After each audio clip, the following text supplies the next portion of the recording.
Now, this is the moment you've been waiting for. What is this final project that I keep talking about? Well, we'll finally go into it in detail here by way of an overview of how to write a research proposal. So first of all, why should we spend so much effort writing research proposals? Why is 40% of your grade based on this final project and another 20% based on homework assignments that are related to this project? Well, because this is an incredibly useful skill. And if you work in any sort of advocacy or research in the health and social services field, you'll at some point probably write a research grant proposal or a program grant proposal of some sort. Long story short, you can't do research without funding. And funding agencies, whether it be the National Institutes of Health, private companies, or nonprofit organizations, they all require you to submit research proposals before they hand over money. Well, that's fair enough. They should know what you propose to do and why it's worth their time and money before they commit to funding a project. Also, a research proposal is where you systematically create a blueprint for designing and executing your study. It's all well and good to come up with a brilliant idea, but to stay true to the project's purpose throughout the sometimes multiple years that a project takes to conduct, and to make sure that your whole research team knows what's going on, this blueprint will continue to be crucial throughout the entire research endeavor. Not only that, the process of writing it can also help to inspire ideas and catch problems before they occur. I've personally come up with my best ideas while in the middle of being forced to write a research proposal that I didn't even know what to write in the beginning. So this process can be very inspiring, believe it or not. Okay, let's finally take a look at the various components of the generic research proposal. We've got background, specific aims, research approach, data analysis plan, dissemination plan, references, budget and justification, and biosketches. I know this seems like a lot of work, and you're right, it is definitely no small task, but it actually makes a lot more sense and seems a lot more manageable if you look at it for what it really is. Basically, writing a research proposal is like writing an unfinished story. Ultimately, present your finished research project, along with the findings and everything else, will be the telling of a whole story. But for now, when you're just writing the proposal, you only need to tell the first half. Does that sound kind of strange? Well, let's go through an example of a story that maybe some of you have heard. Currently, in a kingdom far, far away, there was a beautiful city that was infested by rats. The rats stole food, spread disease, and chewed out foundations of historical buildings and houses, and people were desperate to get rid of them. So here in the background and significance section, you're setting the scene. You're setting the scene and motivating your audience to care. If you're interested in this research question, chances are there is a problem in the current state of affairs to be solved. So what is this problem? Why is it important to solve it? In other words, why should people care? Here in your intro, you've stated that the problem is the rat infestation, and people should care because, well, the rats are causing a lot of socially relevant problems in this kingdom far, far away.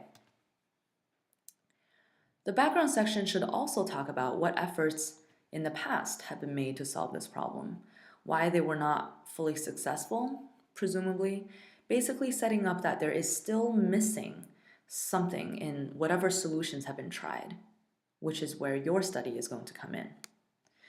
So spell it out for the audience. Specifically, how is your proposed study going to contribute to the solution? What is the purpose of your proposed study? For example, the townspeople tried to set traps, and that worked a little bit, but there were still too many rats. They also tried to lure rats away by placing food outside of the town walls, but rats didn't generally take the bait. So these failed attempts have taught us that traditional methods do not work against this very specific rat population.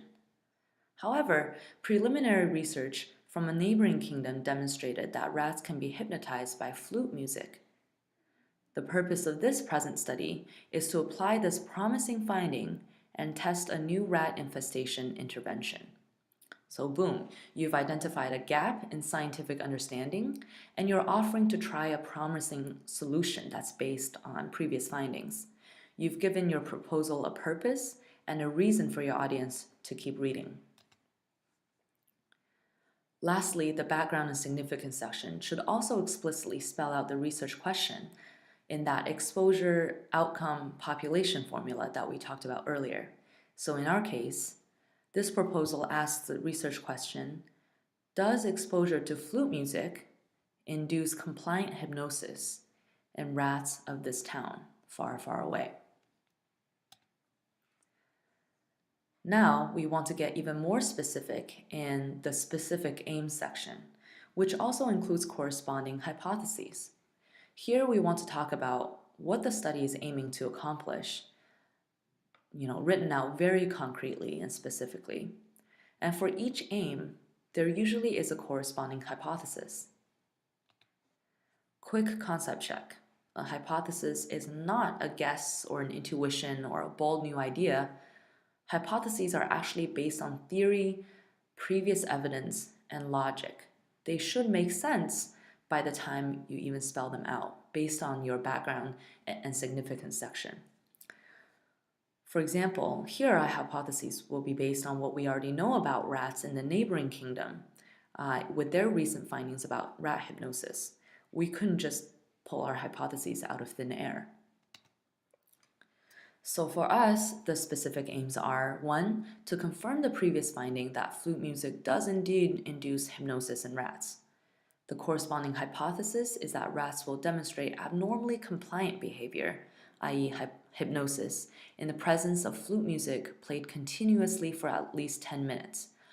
Notice that I got super specific with the hypothesis and defined exactly what I meant by flute music, just a little bit or a lot of flute music. Exactly how long? 10 minutes. Okay, and the second specific aim we're looking at is to test the hypothesis that rats under hypnosis will relocate according to the direction of the flute player. The hypothesis corresponding to that is rats will follow the flute player for at least 1 mile under musical hypnosis. Notice again that I'm very specific to name 1 mile as what I'm setting as the standard for success, or what I'm hypothesizing here. And lastly, our aims include testing the feasibility of relocating a population of approximately 100 rats using this method. The corresponding hypothesis is, of 100 rats in the sample, at least 90 will be successfully relocated to outside of far, far away. Note that we didn't start with aim number 3. We didn't go straight to the hoped for solution for this problem, right? Because to relocate 100 rats using musical hypnosis, you have to make sure that any rats at all can be relocated when they're under hypnosis. And before that, you need to confirm previous finding that rats can even be hypnotized. So that's where we break down the overall purpose of our study into manageable chunks and go step by step.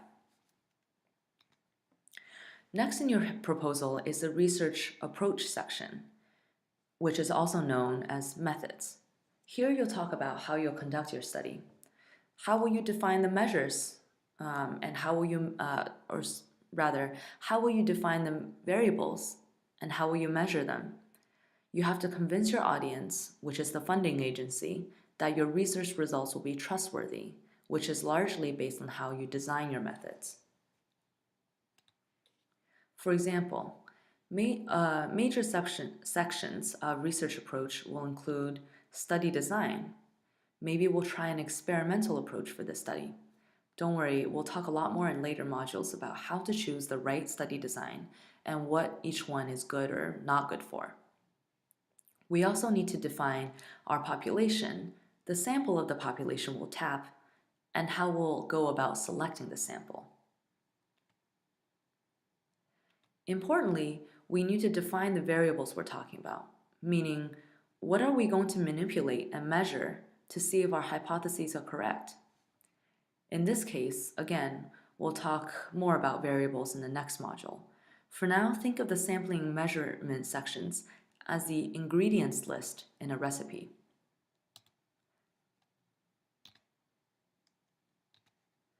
Lastly, among the basics of the research approach section is the procedure. This is equivalent to the actual step-by-step instructions part of a recipe. Essentially, it spells out what you will do to collect the data. Now, the research approach section sometimes requires other sections depending on the study type and what you're exactly doing. But these are the universal components that you'll definitely need. We can talk one-on-one about what your study specifically requires. Next section is the data analysis plan. Here you're saying, when we have the data in hand, here's how we will make sense of it. Usually this means identifying the statistical methods you'll use.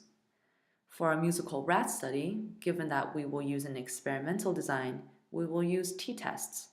Again, if this doesn't make sense yet, it will when we talk about experimental studies in Module 9.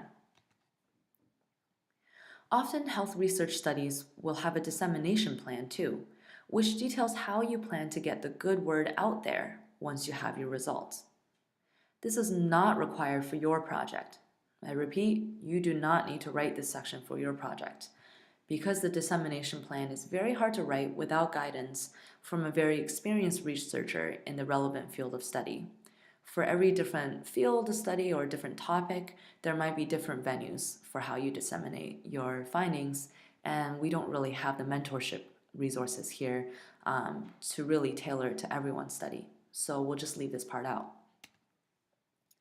However, this references section is required for your project. It is essential for every single scientific publication.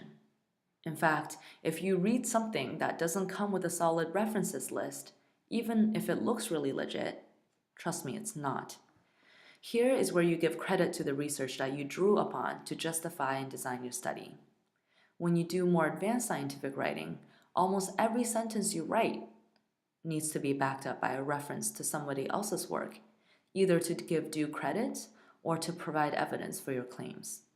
These days, honestly, I can't write a proposal or a research paper without citing upwards of 60 references, sometimes hundreds. Don't worry, you don't need to cite that many for your project, but just so you know, this is a very, very important part of a research proposal. Now, all research proposals in the real world also include a budget section that lists how much money you're asking for and what you plan to spend it on. It's pretty self-explanatory. You won't need to do this for your project. Lastly, all funding agencies also ask for bio-sketches of you and your proposed research team. They want to know that you're qualified to carry out the proposed study because your team has expertise relevant to the topic and you guys have a generally good professional track record, showing that you can be counted on to do the job with integrity and efficiency.